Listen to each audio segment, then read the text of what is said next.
Welcome to today's event, the community-driven community solar random selection event. We're very pleased to have you here and we thank you for making the time. So we're going to go ahead and get started. I'm going to introduce today's speakers. My name is Mike Tancredi. I'm a senior marketing manager at Energy Solutions, the program administrator for Illinois Shines.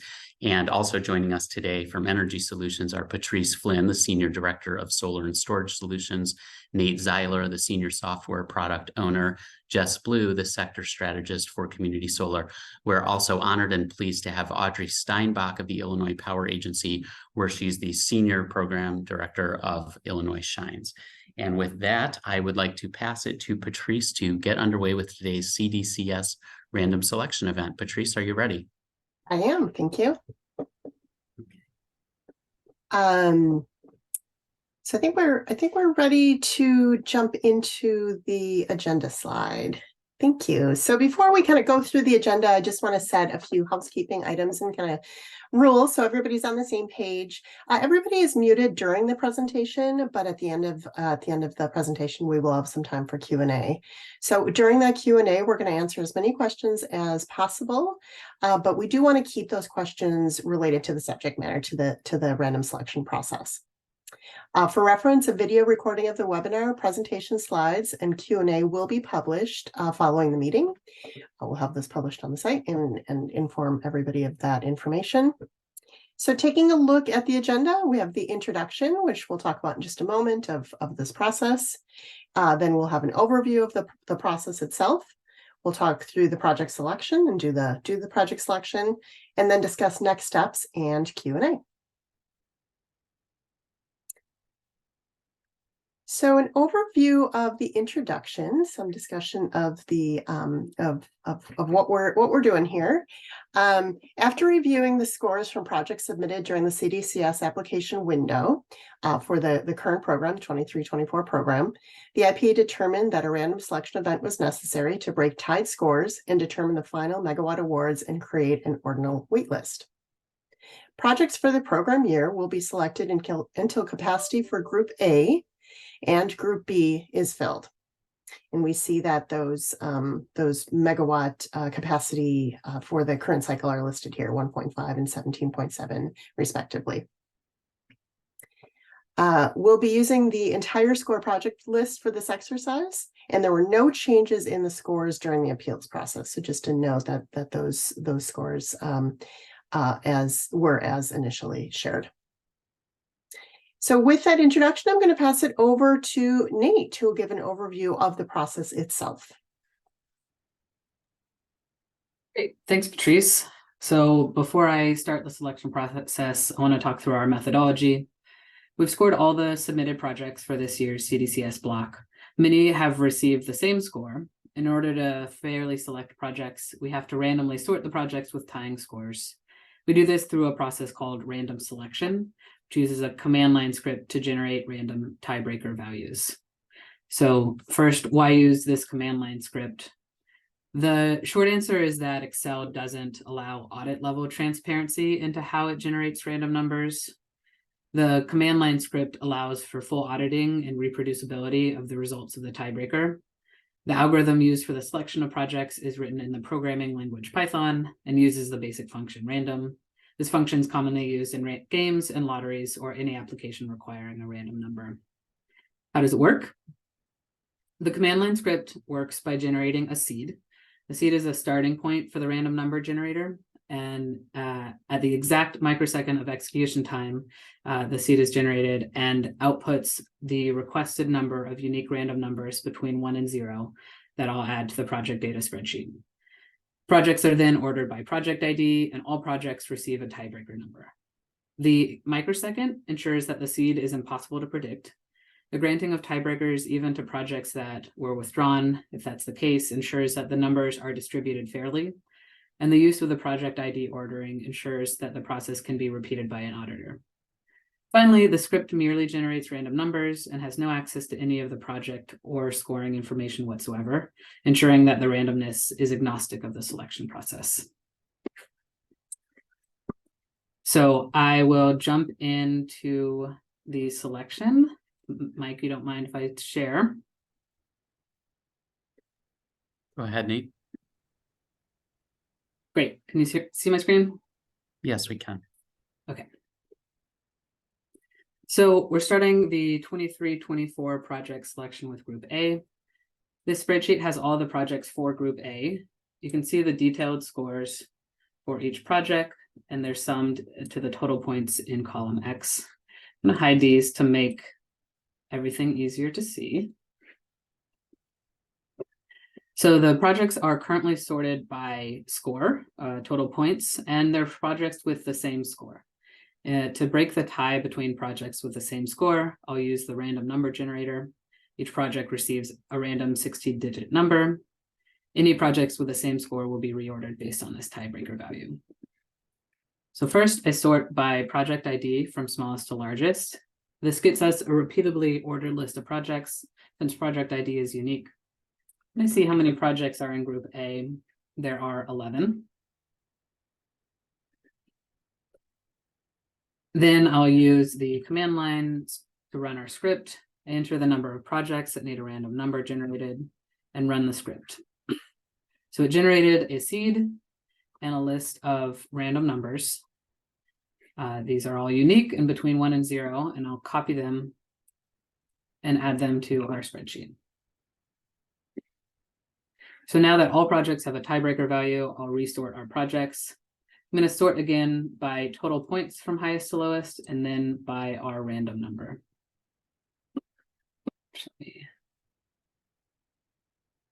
I will sort by total points from largest to smallest, and then by our random number also from largest to smallest. Great. So this is our ordered list of projects to select for Group A. You'll see they're sorted by total points, and where they're tied, they're now sorted by this random number from largest to smallest. I'll take the top projects until Group A's 1.5 megawatt capacity is full, and we leave the last project that pushes us over the limit as a carryover project rather than leaving remaining capacity in Group A. So I'll take the first project, since this is a small group, and bring it in. This tab brings in project information, including AV information, project size, and then it sums the project selected in G1. You'll see the 0.5 megawatt is less than our total capacity, so I'll bring in the next project, which pushes us over the limit. So Group A is now full. I will check Group A. This list is ordered by total points. When I come back to this list, we'll see the spreadsheet still ordered by points and then by tiebreaker value, and projects were selected according to this order. So this is the list of projects for Group A. They'll be submitted to the ICC in the next 1 to 2 meetings. The remaining projects with a score of at least 10 points will be placed on the wait list for this group. So I will create the wait list. All remaining projects with a score of at least 10 will move to the wait list, ordered by score, and then by their randomly generated number. All projects in Group A have a score of at least 10, so I will take the remaining projects and add them to the wait list. I'll double check the wait list. So again, there's a score of at least 10. The wait list is ordered by score and then by tiebreaker value. And when I come back to here, we're in order of our selected projects. So this is our wait list for Group A.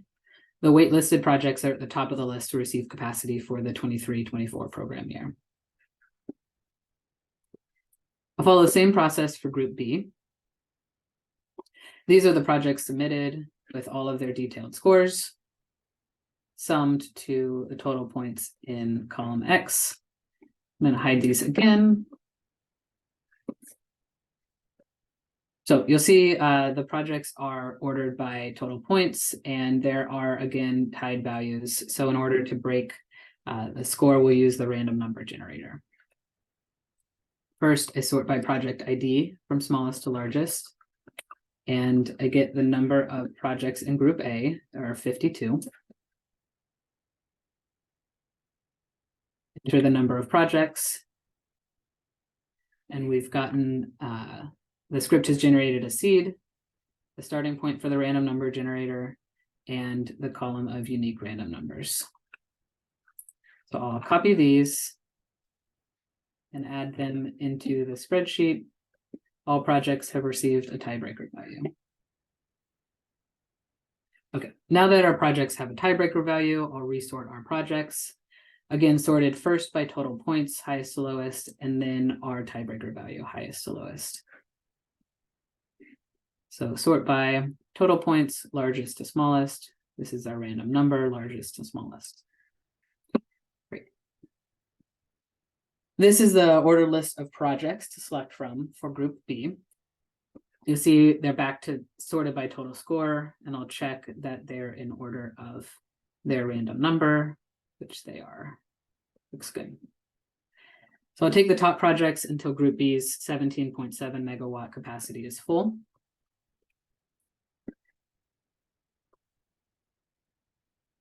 As before, this tab brings in project information and sums the total number of projects selected in G1.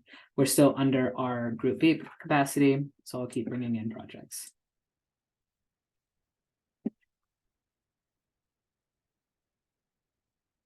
Still under capacity.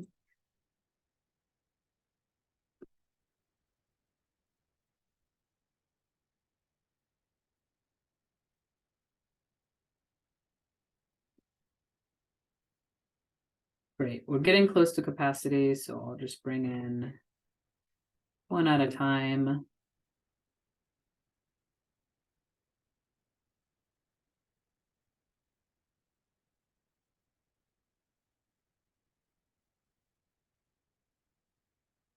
I think this will push us over the limit.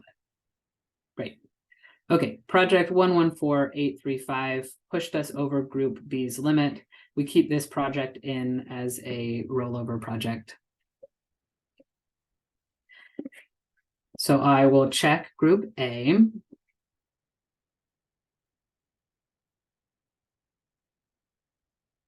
This tab is still ordered by total points and then by random number. And pardon me, the projects selected are in order of this sheet. That's correct. This is our selected list of projects for group A or for group B. The projects will be submitted to the ICC in the next 1 to 2 meetings, and remaining projects with a score of at least 10 will be placed on the wait list for group B. So I'll come here. Our last project was 114835. So I'll select projects after that with a score of at least 10. You'll see they all have a score of at least 10. So all of these projects will be added to the wait list. I will double check the wait list. Again, they have a score of at least 10. They're in order of their points and then their tiebreaker value. Looks good there. And if I come back here, they were selected in order. This tab. Great. This is the wait list for group B. The waitlisted projects are at the top of the list to receive capacity for the 23-24 program year. That concludes the selection. I'll pass it back to Mike for next steps. Thank you, Nate. I'm going to reshare my screen, and I'm hopeful that Jess will speak to the next steps. Jess? Yeah, thanks, Mike. So as mentioned earlier, we'll have a recording of the event and the communication of the results published to the website. The selected projects will be submitted to the next 1 to 2 ICC meetings. The next meetings that are eligible are January 3rd and 17th. And additionally, the waitlist will be published to the website at the Project Categories Hub within the community-driven Community Solar page. Next slide, please. So projects that did not get selected and also didn't make it onto the wait list, which required a minimum of 10 points, can reapply to the program during the next 90-day application window, which opens June 1st, 2024. And also approved vendors can swap projects that were selected with projects that were waitlisted within the same group, as long as they have the same score and are the same size. If you're looking to do this, please reach out to the program administrator directly after the event. And now I'll pass it back to Mike to facilitate the Q&A portion. Great, thank you, Jess. And with that, we have just received our first question. So appreciate that and invite our other attendees to use the Q&A to submit their questions. The question is, in Group A, selected projects exceeded 1.5 megawatts of capacity. Will both projects be fully funded? May I ask the panelists to address that question?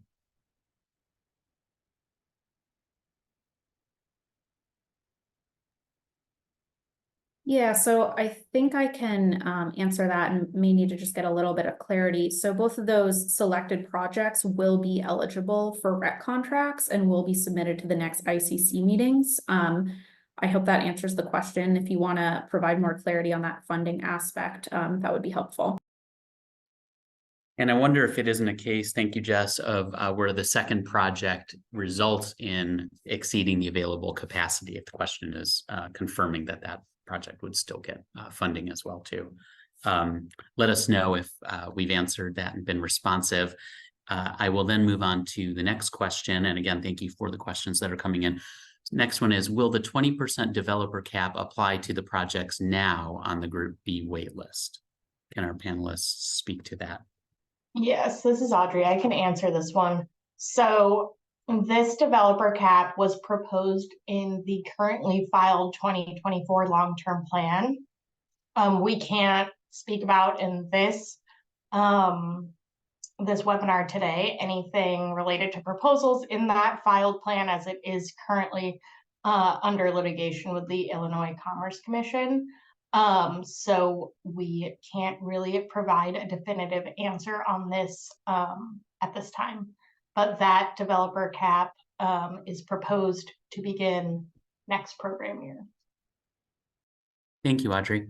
The next question is a request to screen sharing the results again for Group B to particularly focus on the wait list.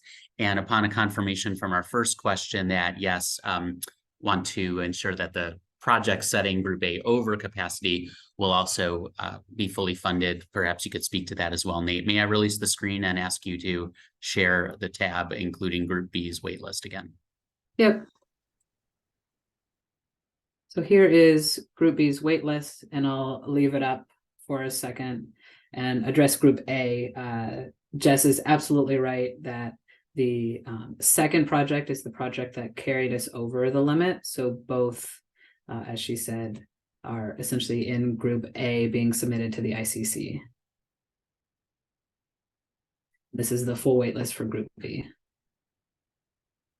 Thank you, Nate. And if Yep. you might flip back to Group A's Group A. projects as well too for that follow-up, just to. Yep. Yeah, since the first project was only 0.5 megawatts, we rather than leaving a whole megawatt in the group, we bring in the next project, even though it pushes us over the limit. Wonderful, thank you. Nate, maybe I'll let you keep the screen in case it's useful for upcoming questions, and with the team's permission, I'll continue. Next question is, do projects on the wait list for this year get priority treatment for the next program year also, or do they have to be resubmitted and scored against all other projects submitted the next year? Can the team confirm the case here? Yeah, so the projects on the wait list are at the top of the list to receive capacity for the 24-25 program year. They do not need to be resubmitted or scored. Those scores and submissions are final. If for whatever reason an approved vendor may want to withdraw the project, they may do that. But then, you know, the application would be a whole new application triggering a new application fee. So again, no, you do not have to reapply or get your project rescored to stay on the wait list and be eligible for capacity. Great, thank you, Jess. We received two forms of a similar question. Is there an estimated program year 2024-25 CDCS capacity amount determined for Group A and B yet? And as Audrey has pointed out in her written response, this is a question that is also being decided within the 2024 Long-Term Renewable Resources Procurement Plan. So we can neither discuss nor provide an answer on that at this time, but that will become known upon the final order. So thank you. Audrey, anything you wish to add, or is that sufficient summation of your remarks? No, that's correct. And there's another question that I just typed an answer to related to that question, but for Group B. So yeah, no Okay. block sizes are going to be known until after that plan is approved by the Commerce Commission. Okay. Wonderful, thank you. Let me get to the next question then. Will the 5 megawatt Group A project receive RECs for a 5 megawatt project, or 1 megawatt, which is the difference between the first selected project and the total available capacity? And I believe Nate's showing us the relevant screen here now. Can the team speak to that and offer clarification? Yeah, so that project will receive a REC contract for the project size, so the 5 megawatts. Okay, thank you, Jess.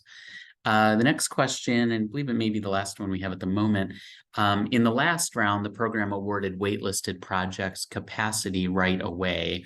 Do you all plan to do that again, or will you wait to award waitlisted project capacity until after the long-term renewable resources procurement plan is finalized? I can take this one. So the projects on the waitlist will stay on the waitlist until there is available capacity to move those projects forward.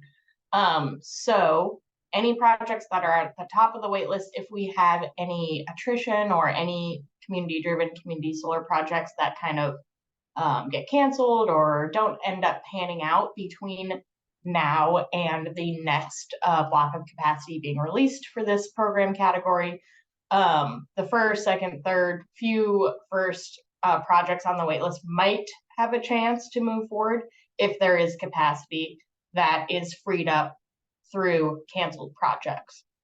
In terms of the entire waitlist, there is not capacity to move those projects forward at this time, and there will not be until the next program year. So that is when those projects will begin to move forward. Last year, the timing of the CDCS project selection was a little bit late, and we did have the New Year's capacity already available to us due to the lateness of our processing of all of the applications and scoring. So that was why last year was a little bit strange and wasn't exactly true to our usual form. Great. Thank you, Audrey, for the thorough answer, including the context there, which I'm sure is helpful. I have another question has come in now. Are you able to comment on how many cancellations you've had from the 2022-2023 program year in the community-driven community solar category? We haven't had any projects withdraw because these are the projects that just got selected, right? So at this point, these projects just realized they were selected and awarded capacity today. So there have not been any withdrawals so far after the selection took place. And anything kind of prior to that, I think, is not really relevant to, I think, what we're getting at, which is, you know, how much capacity could be freed up through any projects that don't end up making it moving forward. That's just not something we ever will be able to predict, and is really up to project development and how things go on this side of project development, which we don't have insight into or control over. Thanks, Audrey. And one clarification our questioner has asked, which is actually that question was for the 2022-23 year. I want to ensure your response was for that versus the projects affected by today's selection process. This seems to be the Yeah. last. Thanks, Mike. Sorry about that. I thought I was in a different year, so that's helpful to know. I do not have that number on me right now. We could look it up, but I think most projects do end up moving forward. So I would not count on, if you are middle or end of the wait list, I would not count on capacity until the next program year to be able to move your project forward. Okay, great. And that's a good reminder that we will be publishing the questions and answers that have been presented and offered at today's event. So you can look for those along with the posting of the recording. So more information in just a moment there. But I just want to take a peek. I don't see further questions at this time.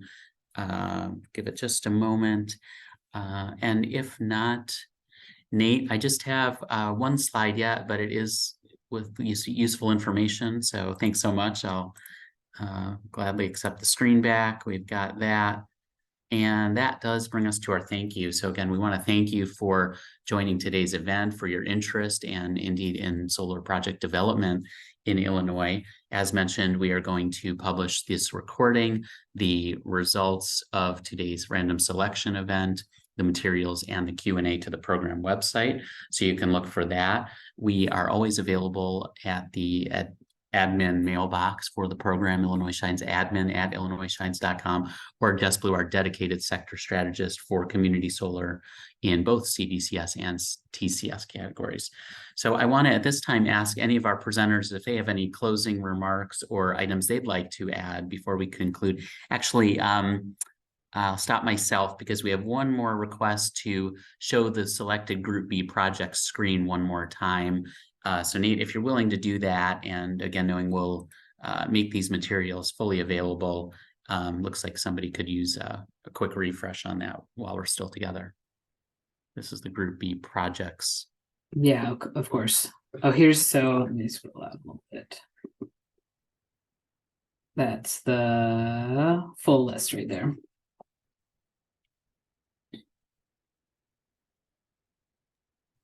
Thank you. We'll give it just a moment. We can leave this up, I think, while I open the floor to our presenters today for any closing remarks they'd like to make, if you'd like to take up that invitation. Okay. Hearing none, I think we can conclude today's random selection event for community-driven community solar. Again, our thanks for your participation, interest, and involvement. You can look for information at the project category hub for the CDCS category at the program website, illinoisshines.com. These materials and, of course, further announcements, including this week's weekly program announcement to be issued shortly. Thank you all for attending today, and have a great rest of your day and week.